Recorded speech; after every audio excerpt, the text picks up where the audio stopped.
galera linda, tudo bem com vocês? Onde nós estamos? Estamos em São Paulo.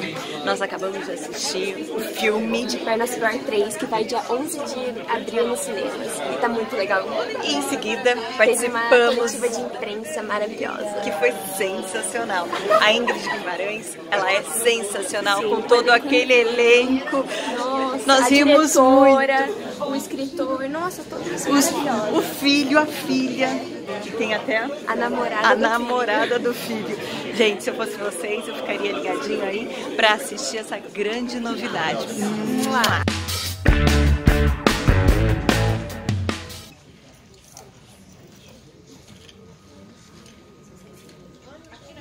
Que não está aqui porque está filmando em Portugal, nosso coração fica sorrindo só de pensar no privilégio que a gente tem de ter Cristina com a gente nesse projeto já pela terceira vez. Para quem eu vou apresentar todo mundo: Marcel Sabac, roteirista, Denise Weinberg, Júlia Rezende, Ingrid, Bruno, Sâmia Pascotto, Eduardo Mello.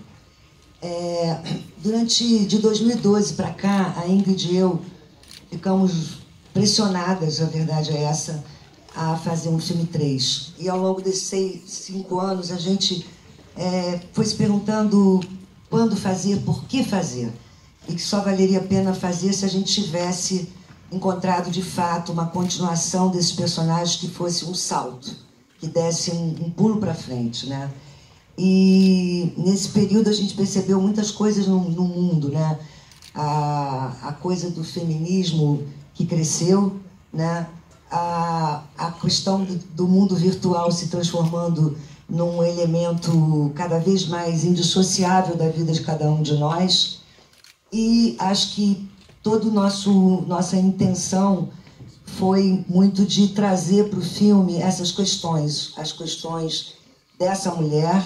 Eu devo dizer, sem falsa modéstia, que Alice Segreto é a personagem feminina mais amada do cinema brasileiro. Isso não é um autoelogio a mim, mas é um elogio a esse projeto. Eu vou passar a palavra para Júlia Rezende, que dirigiu esse terceiro filme. Devo dizer que o convite para ela dirigir esse filme não veio de mim, veio da Ingrid, que queria, além de tudo, uma mulher na direção.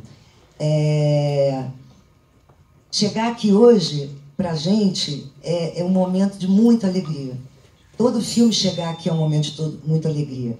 Mas esse filme é parte da nossa vida de uma forma intensa. Então, Júlia, com você. Bom, quando o Ingrid me ligou com essa ideia de eu dirigir o filme 3, eu, na verdade, tomei um susto. Eu falei, mas como assim? Fiquei super surpresa. Mas, ao mesmo tempo, recebi com muita alegria assim, o convite. A gente tinha estabelecido uma parceria muito especial num outro longa que eu dirigi com ela, O Namorado para Minha Mulher. E tinha sido uma troca muito gostosa, muito saudável. E aí fiquei pensando, né, o que nessa história do De Pernas pro Ar me toca, né? Por que eu quero contar essa história? E acho que essa temática assim da mulher que está tentando equilibrar os pratinhos e dar conta da família, do trabalho, do marido, ao mesmo tempo dessa mulher que é apontada, né, porque ela é julgada por estar trabalhando muito, deixando os filhos em segundo plano. Tudo isso falava um pouco comigo naquele momento. Eu literalmente dirigi esse filme com um bebê no colo.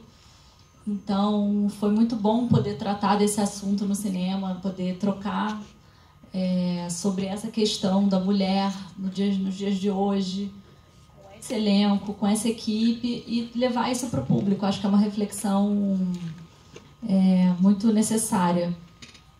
E é isso, acho que a gente fez um filme divertido,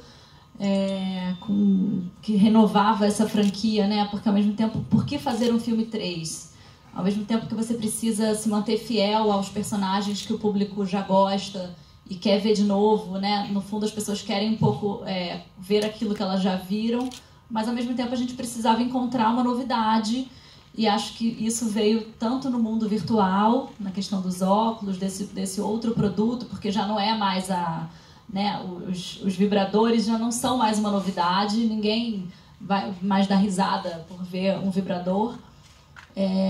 E por outro lado, a entrada de outra mulher, de outra personagem jovem, queria um pouco fazer a Alice rever os seus valores e a sua maneira de se relacionar. Então é isso, foi muito gostoso de fazer, foi um trabalho, uma troca muito boa, né, Ingrid? Ingrid, com você. Bom, gente, muito obrigada por terem vindo. Eu não sei nem como mensurar para vocês a alegria que é a gente estar estreando esse filme. Esse filme foi muito pensado entre nós aqui. É a primeira vez que eu tive a honra de também assinar o roteiro junto com o meu parceiro de praticamente todos os sucessos da minha carreira. Foi feita com ele, o Marcelo Sabac. Queria agradecer a ele, porque nós escrevemos junto. Eu praticamente enlouqueci ele, eu e a Marisa Leão. Porque a gente... Ela é a parte enlouquecida. Então foi um filme muito pensado, porque a gente realmente, do primeiro para o último, o tempo mudou, o sexo mudou. A gente falava de uma descoberta. Imagina, uma mulher que falava da descoberta do prazer no 1, falava sobre um vibrador. Hoje todo mundo usa vibrador. Hoje isso não é mais uma questão. Acho que a gente conseguiu evoluir muito. De 6 anos ou 8, 9, né? Eu estava amamentando no primeiro filme, só isso. Meu bebê tinha 4 meses, minha filha tem 9. E eu achei que a gente conseguiu fechar muito bem essa história de todos os personagens que estão aqui. Pensar que esse menino tinha 14 anos, hoje ele tem 20, né? Que a gente conseguiu botar os mesmos atores. E eu fico muito alegre de saber que é um filme ainda muito atual. Eu acho que a gente colocou questões ali que são questões muito importantes. Trouxemos a juventude para o filme, que é uma coisa que a gente queria muito, né? Falar sobre o jovem, como o jovem se relaciona com o sexo e o sexo virtual. Falamos de questões muito femininas e, ao mesmo tempo, incluindo o personagem do marido, que eu acho que isso foi muito legal nesse filme. E sou muito orgulhosa, foi um filme feito em parceria. Júlia deu muita opinião, Sâmia trouxe um frescor, Bruno, como sempre, né, um dos poucos homens do filme, sempre traz muita coisa da parte dos homens do roteiro. Ele sempre questiona, fala, peraí, não é assim. Sempre está ali se metendo no bom sentido. Então, eu sou muito orgulhosa desse filme. Acho que a gente fez uma coisa muito atual, falando da mulher nos dias de hoje, falando da competição que não deve existir entre mulheres mais novas e mais jovens, entre como sobreviver ao casamento e a coragem de continuar casado. E sobre como é difícil pra gente, né, gente? Que a mãe vê saber que o filho já transa. Então é isso. Em casa, usando as nossas coisinhas. Então é isso. Eu estou muito mesmo orgulhosa, sabe, também de ter ainda a musa Mor Denise, que é verdade que para mim é uma das maiores atrizes desse país. E uma honra que ela está sempre comigo, batendo bola comigo. E queria dizer para vocês que vocês já conhecem o Eduardo, que é um excelente ator, mas eu queria que vocês prestassem a mesma atenção na Sâmia. A Sâmia é uma comediante maravilhosa. A gente fez teste com milhões de meninas e ela passou. E ela foi uma grande, grande, grande parceira nesse filme. Eu estou falando isso porque é um personagem muito importante no filme. E apesar dela ainda não ser a famosa por enquanto, ela é uma comediante espetacular. E eu acho que é uma das grandes novidades do filme. Obrigada. Queria passar a palavra para o Bruno, nosso João, e devo dizer que o marido ideal. O marido que todo mundo queria ter. Casa comigo. Ai, meu Deus. Não, João, casa comigo. Pois é. Bom dia a todos. Também agradeço pela... Vocês gostaram do filme? Sim.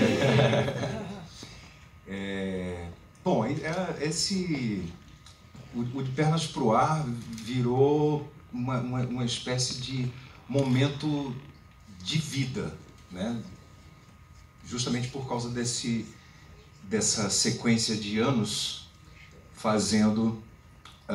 contando histórias desses personagens. Uma das coisas mais importantes que eu vejo nesse De Pernas pro Ar 3, dentre várias coisas como a chegada de Júlia Rezende, que realmente foi um grande upgrade assim, para a nossa família, foi o senso de oportunidade, como a Marisa colocou no começo, de não querer fazer, porque a gente pensa no De Pernas pro Ar 3 quando a gente estava filmando o 2, do mesmo jeito que a gente pensou no 2 quando estávamos filmando o 1. Mas o que poderia se tornar um assodamento e uma necessidade puramente comercial de ir atrás de fazer esse terceiro filme, acabou dentro dessa sabedoria de Marisa Leão como grande produtora que é, e e também da própria Ingrid, enfim, de esperar o momento desse terceiro filme. E eu acho que essa espera... Eu falo isso porque as pessoas vão perceber, né, que o espaço entre o primeiro e o segundo filme é bem menor do que do segundo para o terceiro. Mas esse espaço foi absolutamente necessário justamente porque também, como colocou Ingrid, como colocou Júlia, os tempos mudaram e enquanto eles não mudaram o suficiente para que novidades pudessem ser colocadas, né? Repetindo, um vibrador não é tão mais novidade quanto era há 9 anos atrás. Mas a sociedade mudou, os comportamentos estão em ebulição completa e, de repente, essa mulher, essa amada personagem, Alice, de repente volta a ter um ambiente, né, um momento aonde pode vir a trazer para o público essa reflexão, porque uma das coisas que eu mais curto no projeto de Pernas pro Ar é que, a despeito de ser um filme de comédia, é um filme para reflexão de comportamento, um filme para repensar a família, um filme para colocar no coração das pessoas essa maravilha que é a escuta. Você aprender com o outro, você recuar, você saber mudar de opinião, errar e tentar mudar para não errar novamente. Enfim, Paris foi uma festa, foi tudo, é muito bom estar junto sempre. E com a Júlia capitaneando, que eu conheço desde 10 anos de idade. Então, aí eu assisti uma cabine aqui em São Paulo, no filme, né? E quando eu saí, eu achei uma coisa, eu senti uma certa dor como mulher, né? Eu fiquei pensando, aí de noite eu conversei com a Marisa, né? Eu fiquei pensando o que era, por que eu senti isso, né? Um filme que se... Aí eu cheguei a uma certa conclusão, né? Talvez pela minha idade, né? E que, acompanhando de Pernas pro Ar 1 até o 3, que as pessoas não mudam. Elas tentam mudar, elas podem mudar durante alguns anos, mas depois elas recaem no mesmo padrão. Então, eu vendo o casal, eu disse, poxa vida, será que não quebrou alguma coisa nesse casamento? Eu que estou pensando mais velha já, de casada, descasada, casada, descasada, né? E será que não quebrou alguma coisa nesse casal? Será que vai dar certo isso? Eles estão investindo.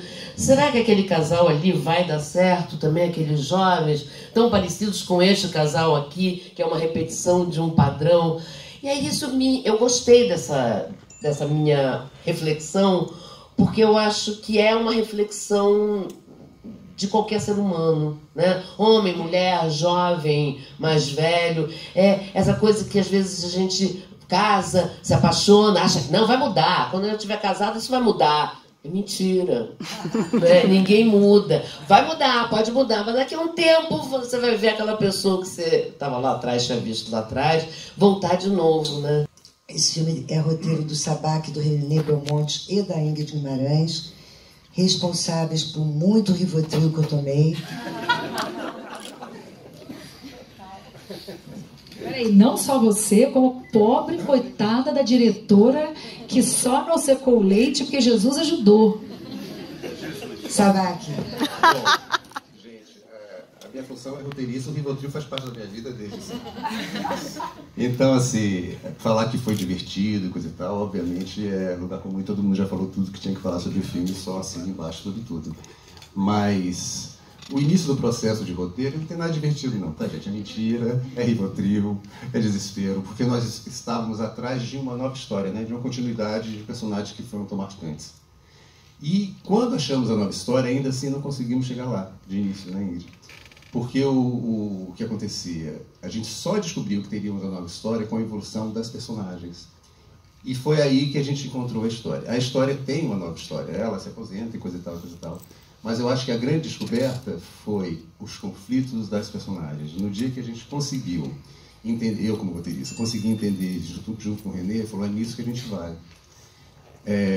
E eu acho que a gente alcançou um pouco, né, de falar que essa adaptação do mundo que o Bruno está falando, esses novos valores que a gente está tentando se ajeitar, né, que o jovem vem com a postura, que nós mais velhos tentamos da boca para fora, às vezes, nos colocar nesse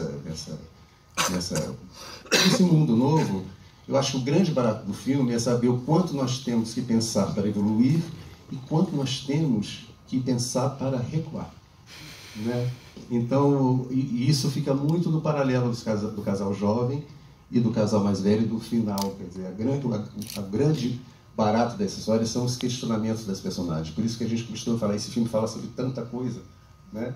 Porque ele não conta só uma história linear.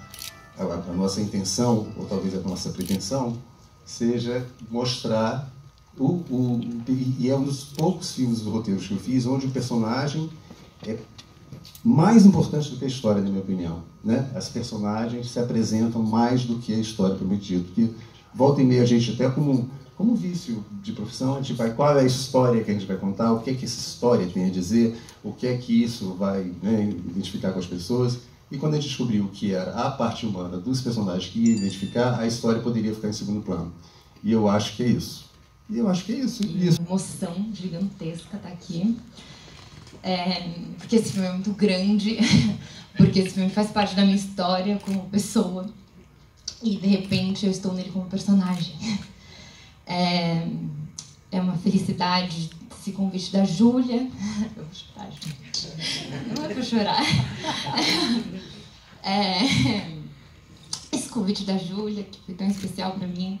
A parceria com a Ingrid, que me acolheu tanto. Foi muito legal, assim, no roteiro, quando a gente estava fazendo as leituras. Faz um lenço. Por favor, gente, porque o negócio aqui vem toda bonita, né? Toda cagada.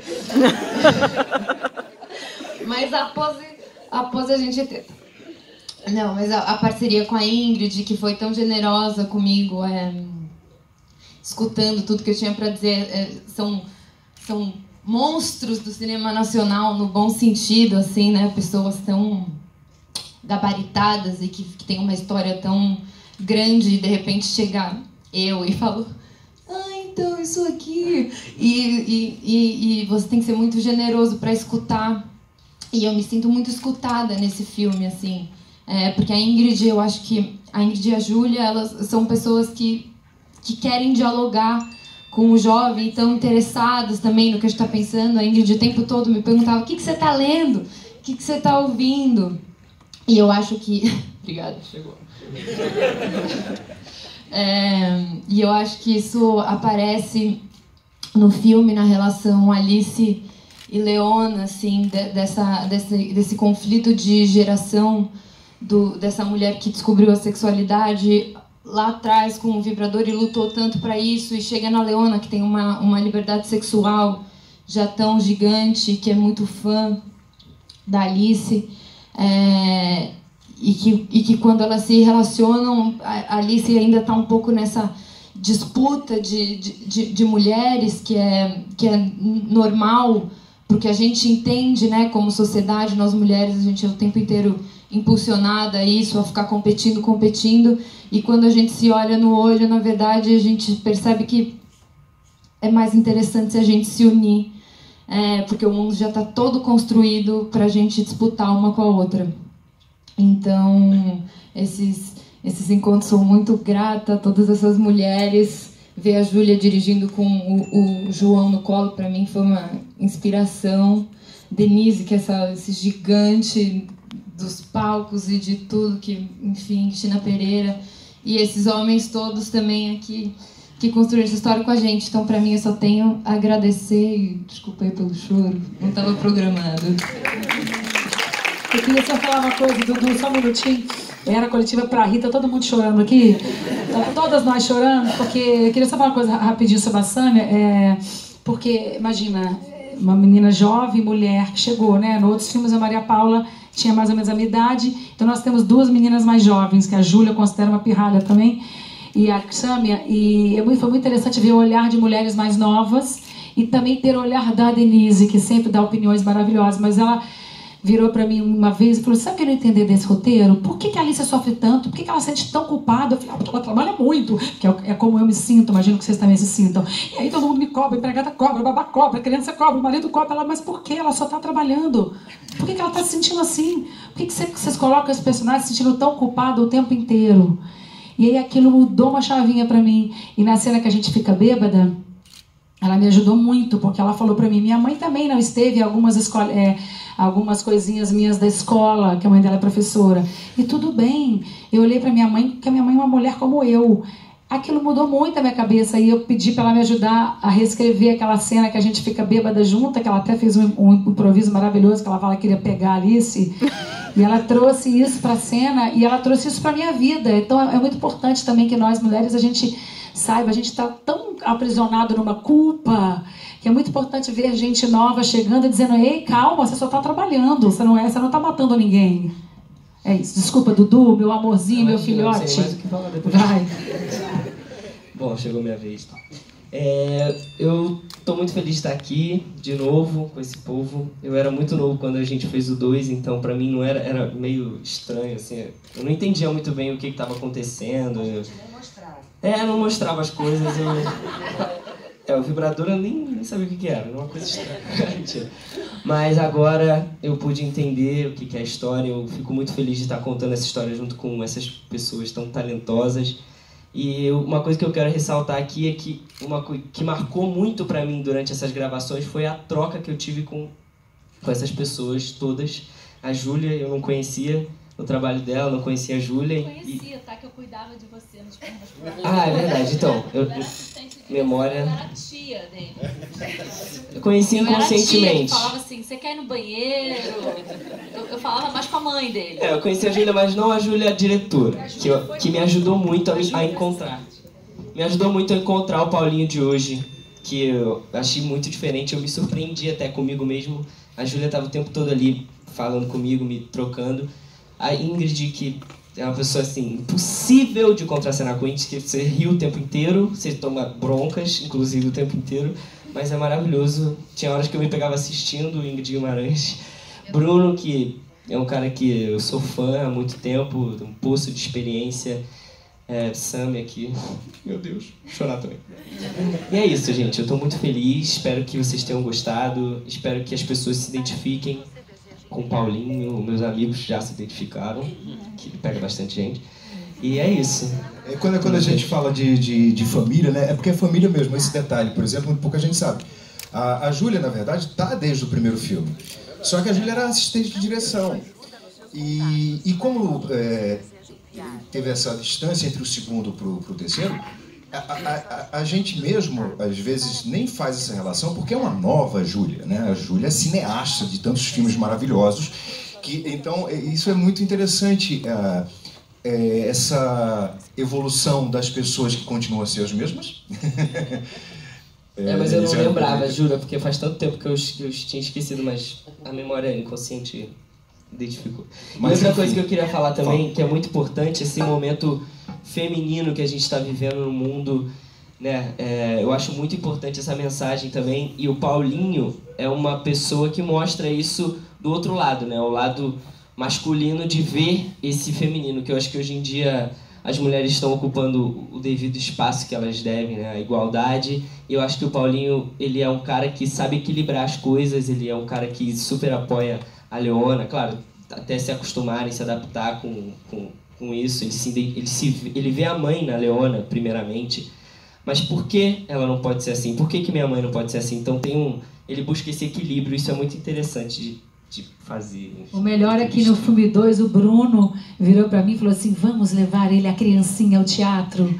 Aí o Bruno, todo fofo, levou ele pra ver Phantom of the Opera, tipo criança, mãe, né? Bruno deu de presente pra ele, levou a criancinha no teatro. Corta para 6 anos depois, aonde que a gente levou ele? Pra beber. Pra fazer as autorizações dos locais e também da Júlia, como foi dirigir Paris e também... foi essa conversa entre Brasil e França também para fazer o filme. A gente, o filme 2 termina com aquele cara que bate na porta e convida ela para Paris, ela fala Paris, só uma loucura. Fala, e a outra louca dizia, não dá, tem que ir para Paris. É o gancho do segundo filme, Eu falava essa frase. Bom, tem que ir para Paris. Aí Na verdade, a gente não imaginava que ia ter o 3. O euro subindo, o euro subindo e tal. Te traduzindo em poucas palavras. A gente tinha um produtor em Paris, nós fomos a Paris antes de rodar o filme 3 vezes.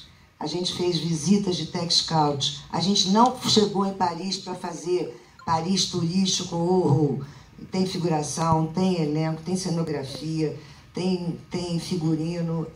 Foi uma filmagem assim muito cuidada, muito esmerada. E tem uma curiosidade que eu vou contar aqui. A cena do final do filme da Torre Eiffel. Porque em Paris você tem autorizações. Você está no Jardim de Luxemburgo. Aí o produtor diz assim: se você filmar do lado direito, 5.000 euros. Se você filmar do lado esquerdo, 8.000 euros. Claro que eu começava a olhar para o lado direito. E a Júlia para o lado esquerdo. E não tinha meio. Bom, então, ok, vamos filmar a Torre Eiffel. Eles explicaram pra gente que em Paris tem uma coisa que é o copyright dos artistas. Então, por exemplo, se você filma o Louvre e tem a pirâmide, aquele artista que construiu a pirâmide tem um copyright sobre aquela filmagem. E a Torre Eiffel, ela tem o copyright da iluminação. Então, filmar a Torre Eiffel de dia é um preço, filmar a Torre Eiffel de noite é outro preço. Então, a gente escolheu filmar naquela ponte, como é que chama, Júlia? Ponte? Alexandre III. Beleza. Monta-se a grua. A última cena do filme sempre é tensa. Aí o fotógrafo e a Júlia dizem: Marisa, se a gente molhasse o chão, ia ter um brilho diferente, porque aí a luz dos postes vão dar um brilho. Quanto custa botar um caminhão de água, gente? Custava alguns euros. Tá, vamos fazer, já que é o fim do filme, vamos nessa, vamos mudar. Beleza. Apressei todo mundo, vamos para a locação. Júlia já estava lá desde cedo, montou uma grua de quilômetros de altura, um carrinho de não sei quanto, a Torre Eiffel acesa. E o tempo ia passando e dizia: mas e os postes? Os postes não acenderam ainda, porque eles acendem automaticamente às 10 horas. É claro que eu não acredito em ninguém que fala isso. É caô. É bom lembrar que nessa época do ano a noite chega muito tarde, né, em Paris. Então 10 horas da noite, porque ainda tinha 8 da noite, parece 3 da noite. Deu um defeito na porra dos postes. A porra das luzes não acendiam. O produtor francês... Ela dizia: liga pra Light de Paris. Eu quero Light de Paris aqui agora. E o produtor francês, habituado à lógica francesa, que assim, se não acendesse, não acenderia. Eu falei: mas o senhor não me conhece, você vai ligar uma lógica pra Light, parecida com a que a gente conhece, né? vai ligar para Light de Paris agora, eles têm que vir aqui agora. O homem disse: eles não vão vir. Eu falei: vão, só pode ligar agora. Os homens vieram. Só que eu não sabia que enquanto a luz não apagava, não acendia do poste, a da torre ia apagar. Porque ela não fica até 4 horas da manhã, só que ninguém me falou. Então era uma que não acendia, a outra que estava acesa, mas que ia apagar. O homem da Light veio, acendeu aquilo, o homem ia embora. Eu falei: o senhor não vai embora, você vai ficar com a gente. Segurei o homem da Light lá, a luz acendeu. E tinha muito pouco tempo para a Júlia conseguir fazer, porque a meleca da torre ia apagar. Então, isso é filmar em Paris.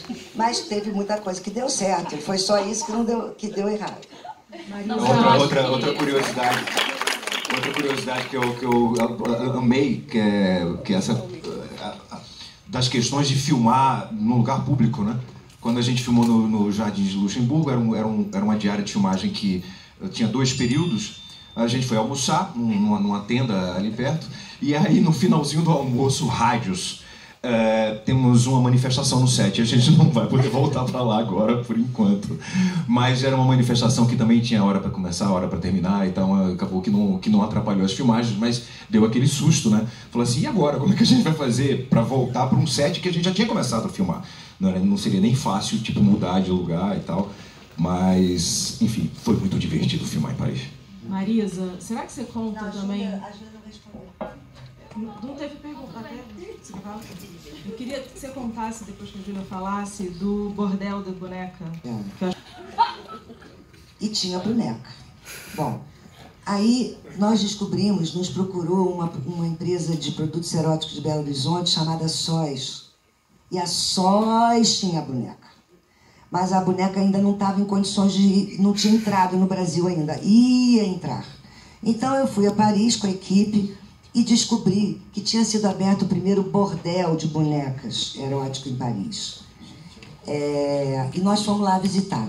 Fotógrafo, o Thiago Rezende, que é coprodutor do filme, a Júlia, os produtores franceses. Então era um predinho que você entrava, tinha uma recepção, custa 100 euros, e tinha 6 ou 7 guichês com bonecas. E as pessoas pagam 100 euros, transam com a boneca, recebem uma camisinha e vão embora. Quando eu vi aquele bordel, quer dizer, um tipo de bordel, eu pensei, nosso filme vai dar certo. Porque nós estamos falando de coisas que as pessoas não sabem.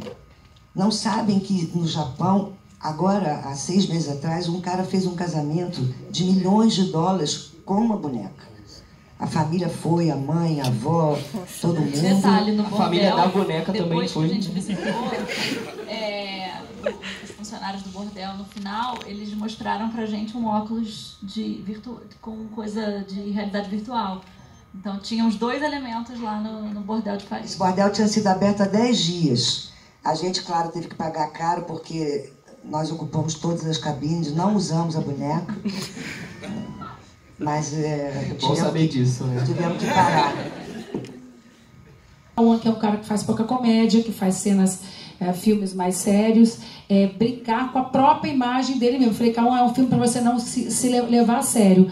E foi muito interessante, a cena foi dificílima de fazer, porque eu tive que fazer com ele, coreografado pela Ana Kfouri, uma preparadora corporal maravilhosa. E depois eu fazia sozinha, sem ele, a mesma cena com o óculos no escuro, sem ver nada. Então, na verdade, ela foi super técnica, mas eu acho que o fato de ser um galã que permeia todos os inconscientes sexys das mulheres e dos homens é uma imagem importante, e eu acho uma das cenas mais bem filmadas do filme. Acho a edição da Maria Rezende maravilhosa, e acho que essa cena é um clássico, assim, tanto essa cena minha com o Cauã, quanto a minha cena com o Bruno de realidade virtual. Eu acho muito alto nível, assim, tanto de filmagem quanto de edição.